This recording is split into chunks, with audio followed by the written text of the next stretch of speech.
Ce n'est pas quelque chose qui lui est donné par vertu de la création. Je dis que le double n'existe pas sur la Terre. Quand je parle du double, je ne parle pas du corps astral, moi. Le double n'existe pas. Le double est créé pièce par pièce, couleur par couleur, rayonnement par rayonnement. Chaque triton qui constitue le centre d'énergie dans le double est le produit d'une souffrance humaine. Chaque triton. Chaque partie du double est créée par la souffrance de l'homme dans le mental et dans l'astralité de son émotion. Le double appartient à l'homme. L'homme doit le contrôler. L'homme doit se décharger complètement, c'est-à-dire se recharger complètement, c'est-à-dire aller chercher dans cette partie de lui qui a été constituée par la souffrance à cause de l'organisation atomique du plan mental, astral, vital et physique qui lui donne accès et droit à la liberté. Donc, la liberté de l'homme, ce n'est pas quelque chose qui a été donné par les forces cosmiques qu'on appelle les esprits de la forme ou les forces cosmiques qu'on appelle les esprits de la lumière. La liberté de l'homme est le produit du perfectionnement du mental, vital, physique et astral de l'homme sous l'impulsion, sous la perméabilité, à travers le processus d'osmose de l'énergie à travers la matière dense que nous appelons l'être humain, et c'est à travers cet être humain que le double est formé, et demain, l'homme appartiendra au double comme le double lui appartiendra. Et le double de l'homme deviendra sa clé qui lui permettra d'entrer dans les dimensions ultimes de la matière où l'œil ne peut pas pénétrer, mais où l'énergie de la conscience supérieure de l'homme, faite du double, lui donnera accès à tous les mystères de la création. Donc, à ce moment-là, l'homme pourra reconnaître, une fois pour toutes, l'inévitabilité de l'intelligence. Reconnaître une fois pour toutes que l'esprit de lumière est un être qui doit le servir, que la lumière doit le servir. Comme dans le passé, la lumière l'a desservi pour des raisons ultimes d'évolution. Dans l'avenir, la lumière doit servir l'homme, et dans le futur, dans la 7e race de l'homme, la forme servira l'homme. De sorte que dans la 7e race de l'homme, l'homme créera par la pensée la forme et la matière surgira des pénombres de l'énergie. L'homme créera la matière avec la pensée créative. Donc, les esprits de la forme seront assujettis à l'homme, comme l'esprit de la lumière sera assujetti au cours de la 6e race à l'homme. Et l'homme deviendra le prochain cultivateur de la Grèce.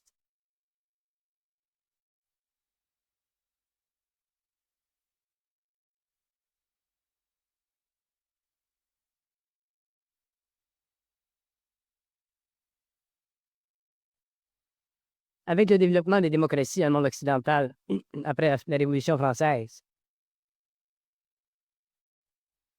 il y a eu un changement à la conscience de l'humanité et l'homme a réalisé, après la destruction des monarchies en Europe, et aussi après la venue de la science, l'homme a réalisé qu'il avait été exploité par les hiérarchies planétaires qui composaient les anciens royaumes européens. Et la démocratie a remplacé un peu, a changé un peu l'optique de l'homme vis-à-vis de lui-même.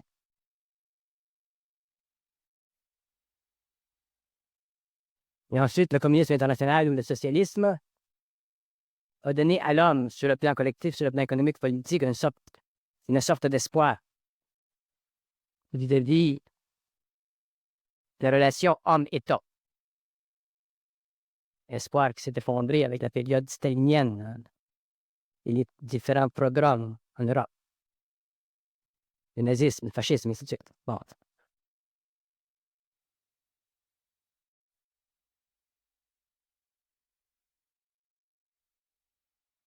Les masses mondiales découvriront, de par leur propre expérience politique, les masses mondiales découvriront que c'est absolument impossible à l'homme,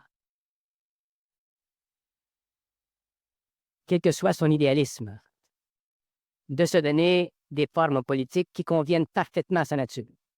Donc, il y aura toujours, à l'intérieur d'une forme politique humaine, tant que l'homme est inconscient, il y aura toujours une sorte d'exploitation du plus fort, que le plus fort soit purement capitaliste ou qu'il soit de nature politique, comme le Politburo, ou que le plus fort soit une société hermétique comme le zionisme juif, que le plus fort soit n'importe quoi, il y aura toujours une impression imposée à partir du haut de la pyramide sociale dans quelque forme de gouvernement, que ce soit contre l'homme, contre l'individu. Dans la démocratie capitaliste, le plus fort se manifeste comme étant les grands monopoles, les grandes organisations gigantesques qui mesurent le pouls de l'évolution économique, politique, même sociale de l'humanité.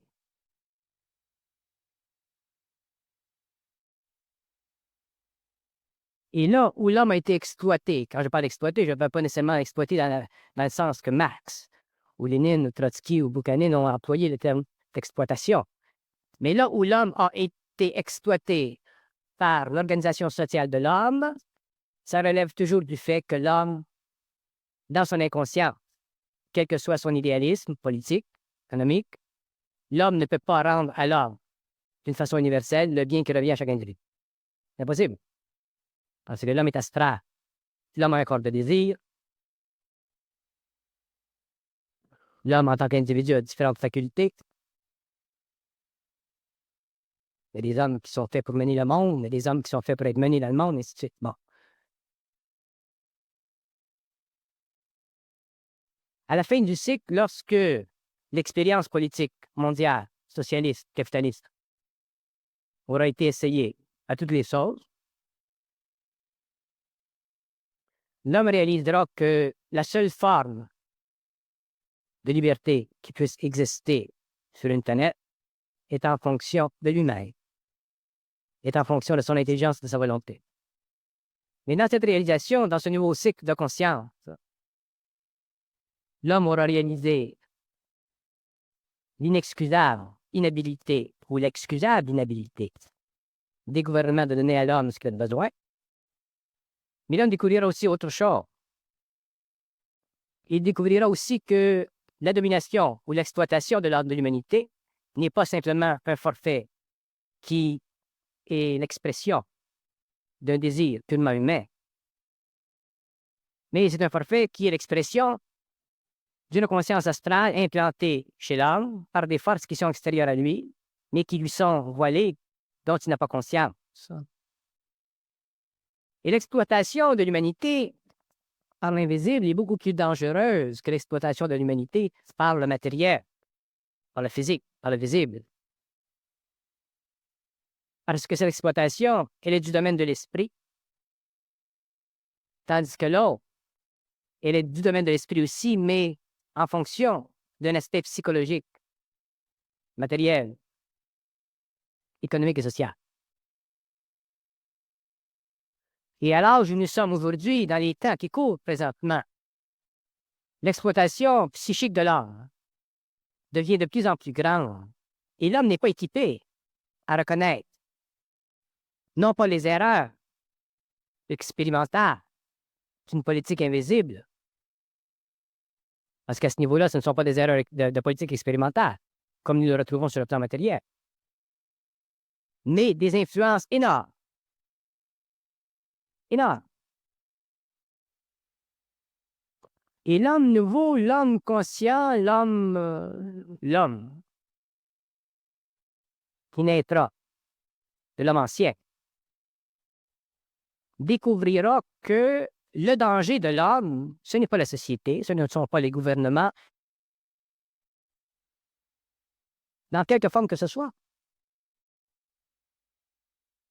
Parce qu'un homme qui est moindrement conscient du processus psychologique en lui, un homme qui est moindrement conscient des illusions en lui, peut se sortir de n'importe quelle condition sociale, politique ou économique.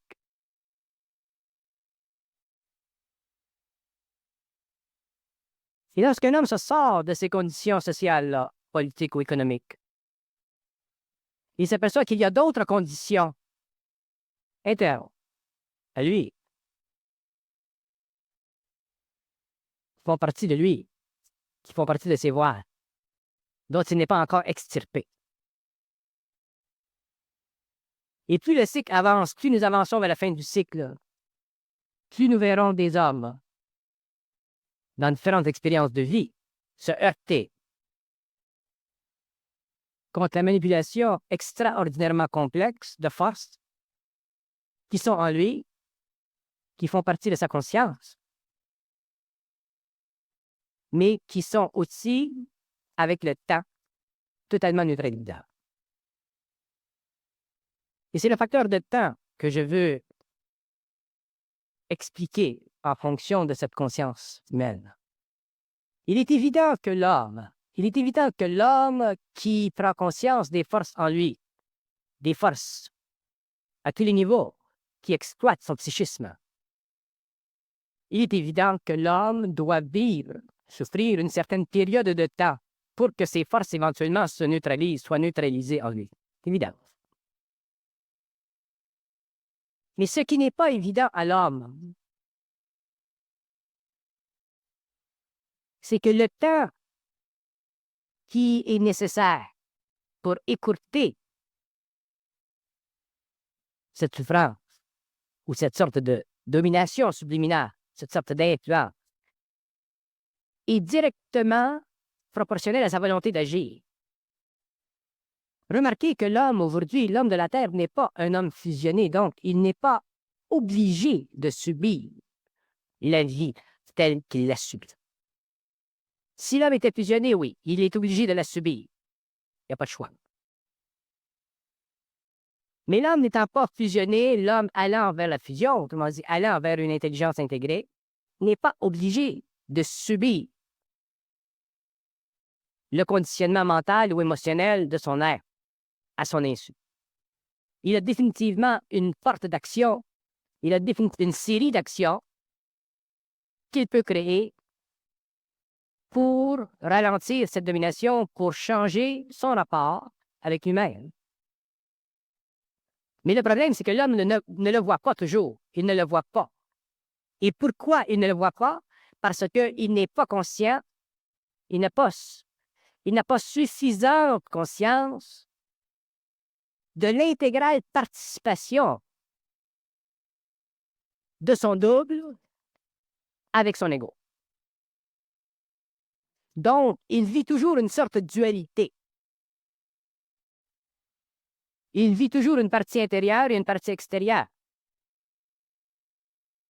Alors qu'il devrait réaliser que la partie intérieure est lui-même.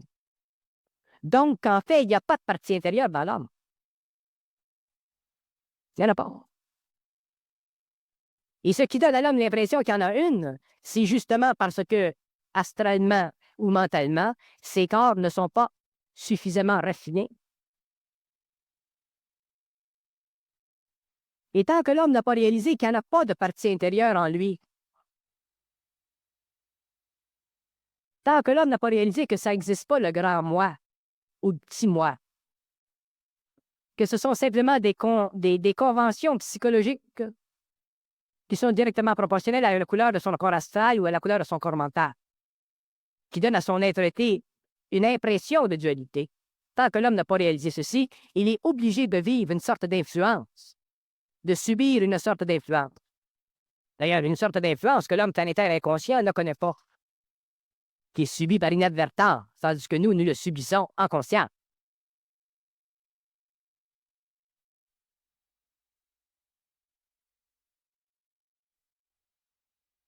Et tant que l'homme n'a pas réalisé qu'il n'y en a pas de grand moi, qu'il n'y en a pas de petit moi, il ne peut pas réaliser une chose qui est absolument importante à tout être humain, sur quelque plan que ce soit, dans quelque région de l'univers que ce soit.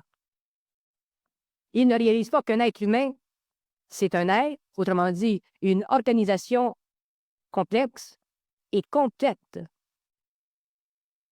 de la conscience atomique. L'homme, c'est une organisation complète de la conscience atomique, que ce soit sur le plan mental, sur le plan vital, sur le plan physique, sur le plan astral ou sur les autres plans. Donc, si l'homme est une organisation complète de la conscience atomique, il n'y a pas de division en lui, donc il n'y a pas de surmoi, il n'y a pas de grand moi ou de petit moi. Mais nous n'avons pas compris, dans notre expérience, la nature de la communication mentale. Nous n'avons pas compris dans notre expérience la nature objective et subjective à la fois de la pensée. Pour que nous puissions comprendre, réaliser la pensée objectivement, nous sommes obligés de la réaliser subjectivement. Une fois que nous la réalisons subjectivement, ensuite nous pouvons passer à l'objectivité de la pensée. Mais la pensée, qu'elle soit objective, dans ce sens qu'elle est dépersonnifiée, qu'elle soit à l'extérieur de l'ego, ou qu'elle soit subjective et interne, c'est toujours la même pensée. Et elle donne à l'homme la faculté de recevoir ou d'exprimer. Mais en fait, cette pensée, elle est totalement synthétique. Elle n'est pas polarisée. Elle n'est pas divisée entre un petit moi et un grand moi, une partie mortelle et une partie impersonnelle. Le tout fait un.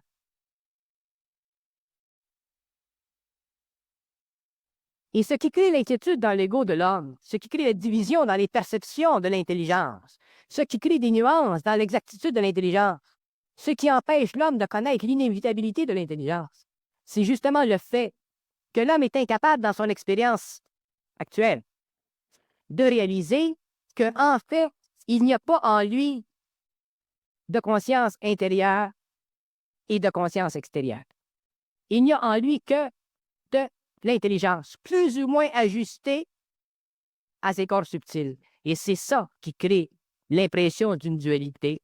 C'est ça qui crée l'impression spirituelle d'une dualité. C'est ça qui crée le besoin chez l'homme d'avoir une contrepartie spirituelle qu'il appelle le grand moi et une contrepartie matérielle ou physicalisée dans un cadre psychologique quelconque qu'il appelle son moi ou son je. Et l'illusion est très grande, elle est très vaste, elle est très profonde, et elle constitue la façon même dont est utilisée l'homme par les forces qui constituent ce que nous appelons, nous les arts, l'esprit ou la lumière, ou d'autres forces qui constituent ce que nous appelons les esprits de la forme, ou d'autres forces que nous appelons les esprits archaïques ou les forces archaïques.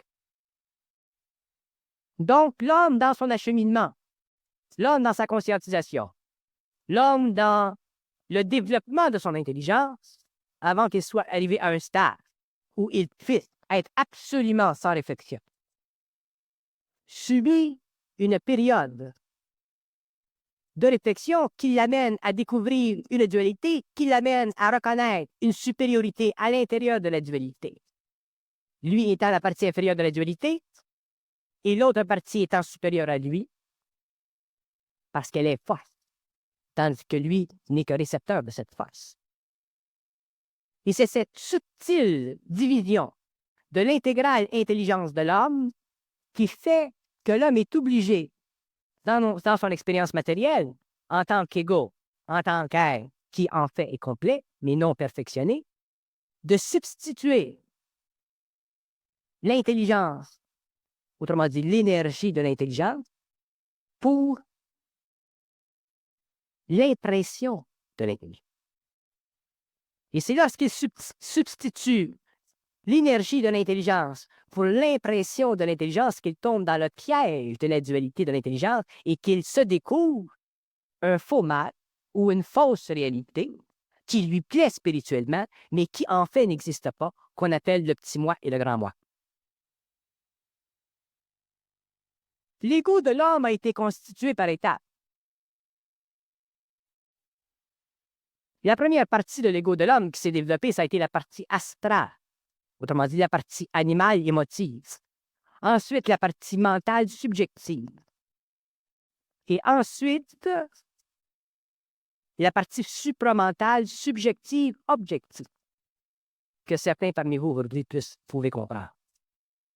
La partie émotive astrale de l'ego a donné à l'homme l'impression d'être physiquement dans la matière.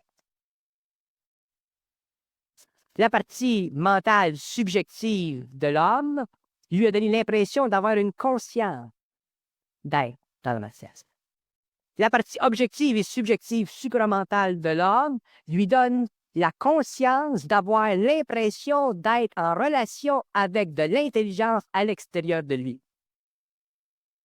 La partie éventuelle de l'homme supramental totalement développé, c'est-à-dire perfectionné dans son mental, lui permettra de réaliser qu'il n'y a aucune différence entre l'intelligence en lui, l'intelligence qui vient à lui, l'intelligence qui passe par lui, l'ego en lui, l'ego qui reçoit et l'ego qui exprime cette intelligence-là. Et à ce moment-là, l'homme réalisera, c'est ça la fusion, l'homme réalisera pour la première fois l'état de fusion, c'est-à-dire qu'il réalisera qu'il n'y a aucune différence entre lui, qu'il soit matériel ou invisible, ou qu'il soit partie attenante à la matière dense ou partie attenante à une matière plus subtile. Donc, à ce moment-là, l'homme pourra reconnaître, non pas par l'ego, mais à travers l'ego, que la conscience de l'homme n'est pas matérielle, que la conscience de l'homme est d'un autre plan, mais que la conscience de l'homme se manifeste dans la matière comme elle peut se manifester dans un autre plan. Mais lorsque l'homme prend conscience de ceci, il s'aperçoit que les plans n'existent pas. Parce qu'il s'aperçoit à ce moment-là qu'il est aussi présent dans l'éther de l'intelligence que l'intelligence est présente dans l'éther de sa matière. Donc, il y a une amalgation en lui de sa conscience. C'est-à-dire qu'il y a une réunion en lui à la fois, instantanément, de toute la présence créative de la conscience réelle en vertu de son corps matériel, en fonction de son corps matériel, pour le bénéfice de son corps matériel ou pour le bénéfice de l'homme. Donc, à ce moment-là, il n'y a plus de division entre la matière de l'homme et sa matière subtile. Donc, à ce moment-là, il n'y a plus de séparation entre l'homme qui est et l'homme qui est demain et l'homme qui est dans 2 ans et l'homme qui est dans 10 ans. C'est toujours le même homme, il n'y a plus de séparation. À partir de ce moment-là, l'homme commence à prendre conscience que la relation entre son intelligence interne, objective, et sa manifestation, qui devient souvent externe et subjective à cause de ses émotions et de son mental intérieur, devient de plus en plus raffinée jusqu'au moment où, un jour, suffisamment raffiné à cause de la frappe, cette intelligence devient une matière et qu'elle devient une matière totalement unifiée à sa conscience égoïque. Et à partir de ce moment-là, il n'y a plus de séparation entre l'homme intérieur et l'homme extérieur. Il n'y a plus de moi. Il n'y a plus de petit moi. Il n'y a plus de grand moi. Et c'est à partir de ce moment-là que l'homme commence à réaliser l'inévitabilité de l'intelligence.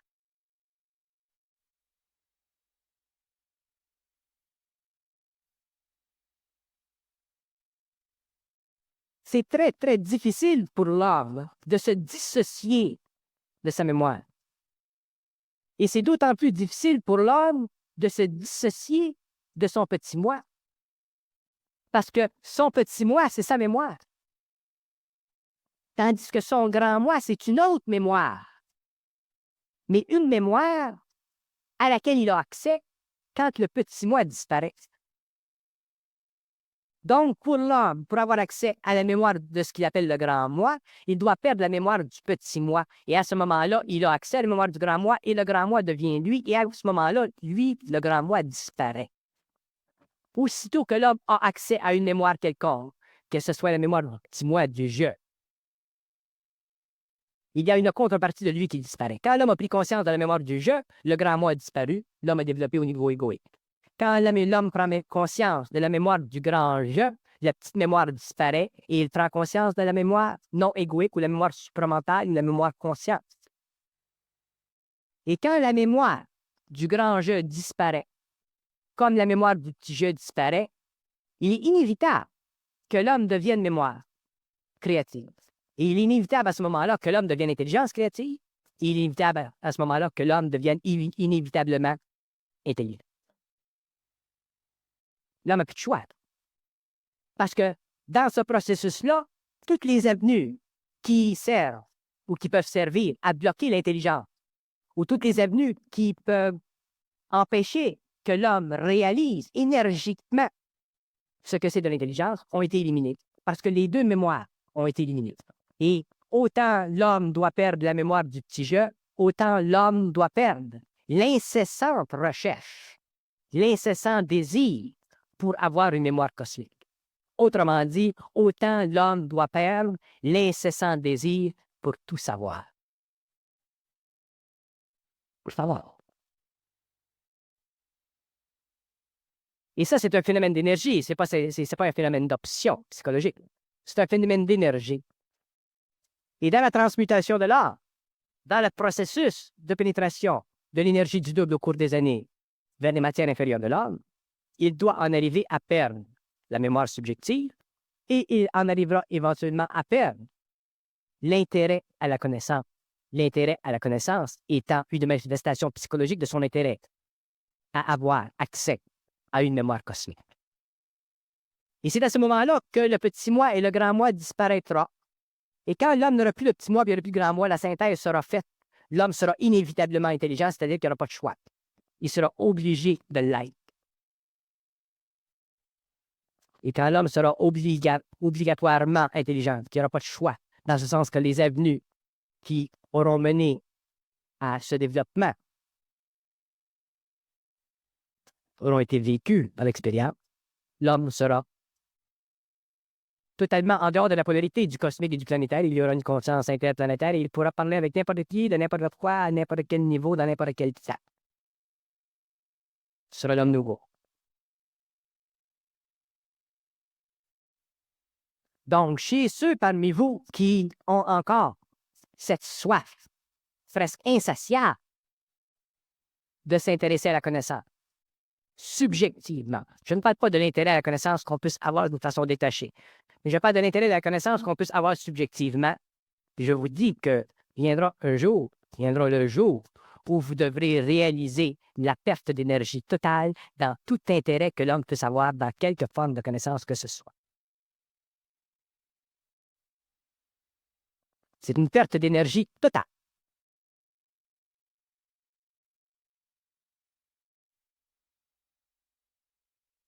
Et ce qui crée dans l'homme cette énergie, ce n'est pas son double. C'est la réaction astrale et mentale inférieure à l'énergie de son double. Donc, tant que l'homme est intéressé à la connaissance, il perd de l'énergie, donc il ne peut pas avoir accès inévitablement à l'énergie de l'intelligence ou à l'énergie de la volonté. Parce que quelque part dans le temps, il créera essentiellement le besoin de vivre soit au niveau de son petit moi, qui est conscient de son grand moi, ou il vivra au niveau de son grand moi qui s'impose sur son petit moi. Autrement dit, il vivra une initiation quelconque.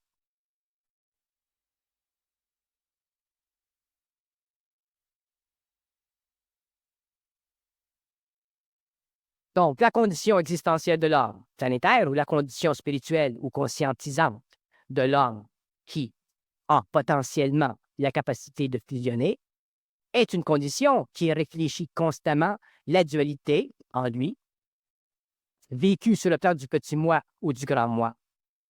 Et cette conscience est absolument anti-fusion. Elle est anti-fusion. C'est impossible à un homme fusionné d'être intéressé à quoi que ce soit.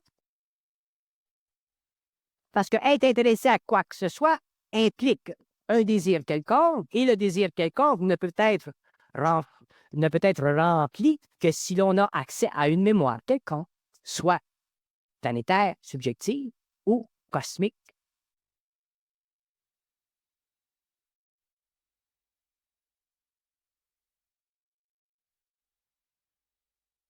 Et cette condition est très importante parce que l'homme doit un jour. Pourquoi moi, je parle? Pourquoi j'ai la faculté de parler? Parce que il n'y a aucune perte d'énergie en moi qui fait que mon petit moi serait intéressé à garder un peu ou à sentir ou à percevoir un peu de ce que mon grand moi pourrait me dire et vice-versa. Donc, l'énergie n'a qu'un endroit à aller, c'est de descendre dans le cerveau et de se manifester par la parole.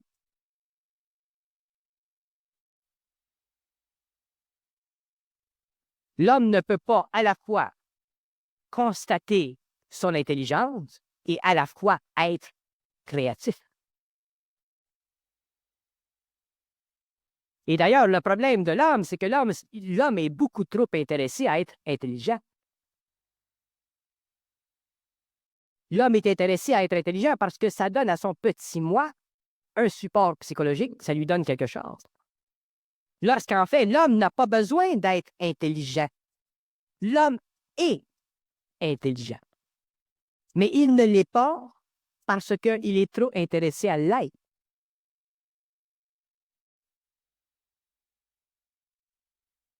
Pour que l'homme soit, entre parenthèses, intelligent, il ne faut pas qu'il soit intéressé à être intelligent.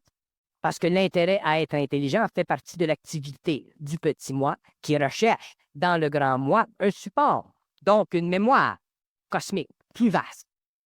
Et à ce moment-là, le mouvement de l'énergie à travers l'homme s'arrête, bloque.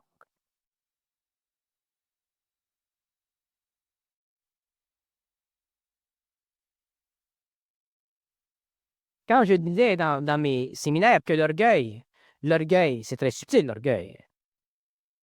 Et si je donne une autre définition plus nuancée de l'orgueil, je pourrais dire que l'orgueil, c'est tout intérêt collégaux à lui-même, à quelque niveau que ce soit.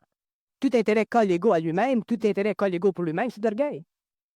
Et c'est justement cette vibration-là dans le mental qui fait que l'homme n'est pas capable de synthétiser l'énergie de l'intelligence ou l'énergie de la volonté. Il n'est pas capable de vivre la constante présence du double et sa pression contre ses corps subtils. Parce que être, entre parenthèses, ce qu'on appelle intelligent, autrement dit être créatif, ça veut dire être imprégné complètement de l'énergie du double.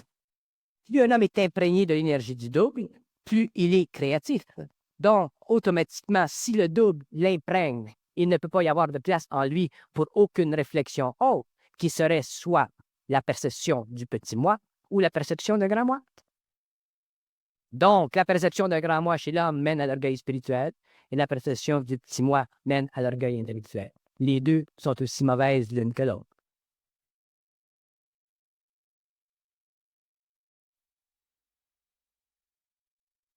Que vous vouliez être un saint ou un bandit, il n'y a pas de différence.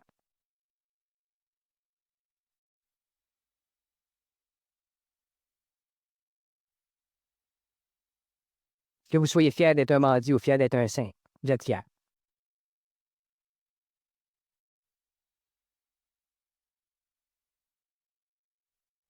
Quand je parle de l'inévitabilité de l'intelligence de l'humanité, je parle de la destruction totale chez l'homme au cours de son évolution, de la dualité entre le petit moi et le grand moi. Donc, je parle de la destruction chez l'homme, de la conversation entre une partie spirituelle en lui et une partie psychologique. La partie spirituelle dans l'homme étant celle qui lui crée des reflets d'une certaine couleur, qui donne à sa partie psychologique l'impression d'être particulier, spécial, plus avancé que l'autre, plus conscient que l'autre.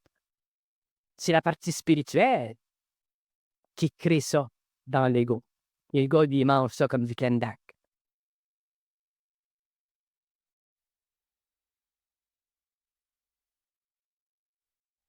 Et c'est à la partie psychologique de refuser ces insinuations. C'est la partie psychologique de l'âme de refuser toute forme d'aliénation du vrai caractère qui doit exister entre ces deux parties. Sans ça, il n'y a jamais de synthèse possible. Donc, l'homme devra réaliser au cours des générations que ce qui est important dans son évolution, ce n'est pas seulement sa conscience de la partie spirituelle, mais c'est aussi la destruction éventuelle de l'intérêt qu'il a en elle. Et lorsque l'homme a perdu l'intérêt dans cette partie spirituelle, il ramène, il fait un cercle à 360 degrés et il revient à la matière, mais ayant déjà été touché par l'onction de l'autre partie. Autrement dit, il est conscient. Mais il est conscient intelligemment au lieu d'être conscient par infection spirituelle. Parce que la spiritualité, c'est une infection. C'est un bon mal. Mais c'est un mal pareil. Que vous ayez une belle maladie ou une mauvaise maladie, c'est une mauvaise maladie. Donc, la spiritualité, c'est une maladie. Mais l'homme préfère être spirituellement malade que matériellement inconscient. Parce que lorsque l'homme est spirituellement malade, il se permet de se donner une conscience, une certaine valeur psychologique personnelle. Autrement dit, il se sent bien dans son odeur de spiritualité. Ça sent bon, son parfum. Et il aime sa spiritualité. Et il y en a qui ont tellement de parfum qu'ils en puent.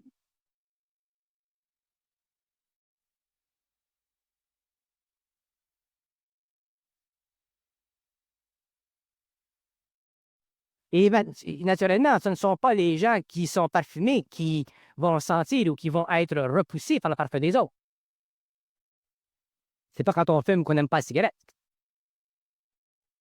Mais c'est ceux qui, éventuellement, ne seront plus parfumés ou parfumables, qui ne pourront plus sentir le parfum, même si c'est du Christian Dior. Et c'est ça que l'homme doit réaliser.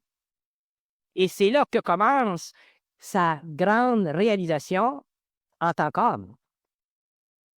Que le pouvoir de l'intelligence, le pouvoir de la créativité, ou appelez ça comme vous voulez, le pouvoir de rendre dans la matière ou sur un plan quelconque une énergie qui fait partie du cosmos, de l'univers, que ce pouvoir fait partie de l'homme, qu'il n'y a absolument rien d'inhabitué ou d'inhabituel dans cette manifestation, que c'est très normal. Et c'est lorsque l'homme commence à réaliser qu'il est normal dans le pouvoir qu'il n'y a plus de parfum dans sa conscience.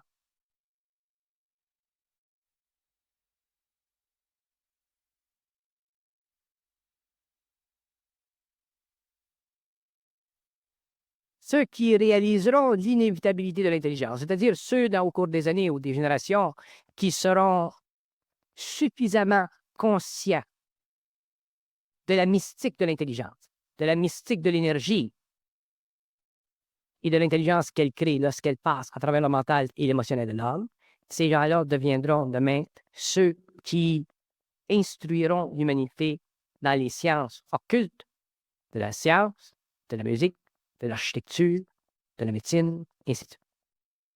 Ce sont ces gens-là qui demain seront les scientistes nouveaux de la nouvelle humanité.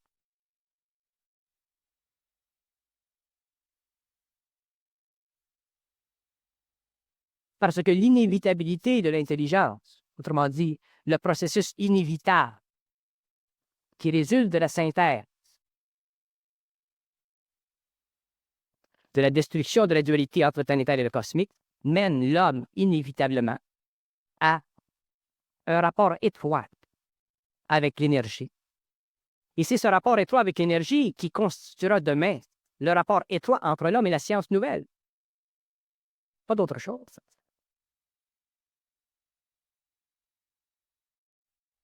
Nous avons tendance à penser en forme de mémoire pour mesurer l'intelligence. Et nous avons tendance à penser en termes de mémoire pour mesurer l'intelligence parce que nous ne sommes pas capables de vivre de l'énergie pure et simplement. Donc, nous invoquons toujours une mémoire, qu'elle soit planétaire pour les intellectuels ou les gens inconscients, ou qu'elle soit cosmique pour les gens spirituels qui veulent devenir des grands-mères. Nous invoquons toujours une mémoire. Et ce que nous ne réalisons pas, c'est que l'homme est une unité complète et que cette unité complète, lorsqu'elle est prête, lorsqu'elle est vibrante, ne peut pas faire autre chose que de synthétiser l'énergie et la rendre au clan qui en a de besoin pour l'évolution d'une civilisation matérielle ou d'une civilisation éthérique. L'homme n'a aucun effort à faire pour devenir créateur, mais il doit souffrir les conditions de son évolution qui sont en fonction de sa mémoire et qui sont en fonction de l'illusion permanente qu'il a et presque absolue que lui est toujours une quantité de quelque chose d'autre. Et tant que l'homme aura en lui l'impression psychologique d'être une quantité de quelque chose d'autre, il sera obligatoirement lié à une mémoire, qu'elle soit planétaire ou qu'elle soit cosmique. Donc, il n'aura jamais le pouvoir de l'énergie. Il aura simplement la capacité psychologique de rendre cette mémoire selon le mode de sa domination, que ce soit dans le cas de l'homme inconscient, qui rend la mémoire inconsciemment de l'humanité et qui se domine automatiquement et qui rend les rouages de sa société totalement difficile, ou l'homme qui se conscientise ou qui a une pellicule de conscience mystique ou qui a du mysticisme dans sa conscience et qui a l'impression d'avoir accès à une mémoire, à une sorte d'intelligence qui est au-dessus de lui et qui devient aussi dominé par cette impression. L'homme est un être qui vit d'impression. Nous vivons d'impression et nous ne savons pas encore ce que c'est que de l'impression. L'impression, c'est l'énergie organisée à l'échelle du mental et de l'émotion de l'homme. Et le seul homme qui peut manipuler l'impression, qui peut créer de l'impression, qui peut ne pas être impressionné par l'impression, c'est l'homme qui a fait la synthèse du planétaire et du cosmique. Autrement dit, l'homme à l'intérieur duquel le petit moi et le grand moi n'existent pas. Autrement dit, à l'intérieur duquel il n'y a qu'un vide, dont lui devient le canal pour l'expression dans la matière, s'il est dans la matière, d'une force vitale quelconque, ou dans l'éther d'une autre force vitale.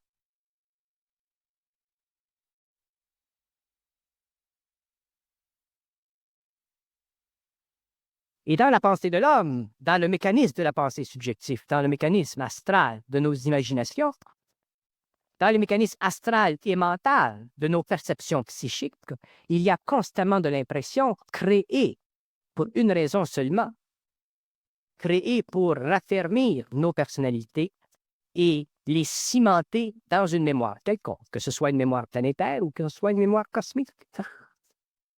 Je vous donne un exemple.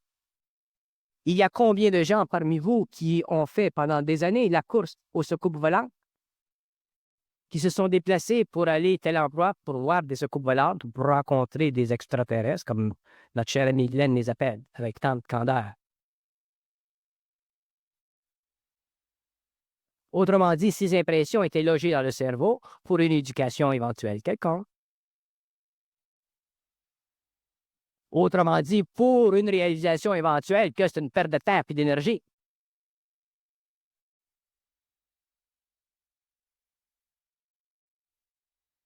Et dans le domaine de l'âme, dans le domaine de l'homme planétaire ou de l'homme qui se conscientise, qui développe une conscience universelle, dans le domaine de l'âme qui n'est pas encore fixé en dehors de la dualité du cosmique et du planétaire, de la conscience et de l'inconscience, dans le domaine de l'âme, il y a toujours une partie de lui qui doit être exorcisée. Et cette partie de lui qui doit être exorcisée, c'est cette partie de lui qui devient demain la partie créative. Autrement dit, le résultat de la fusion, autrement dit, l'habilité à l'ego, cristallisée, d'utiliser à volonté l'énergie du dos.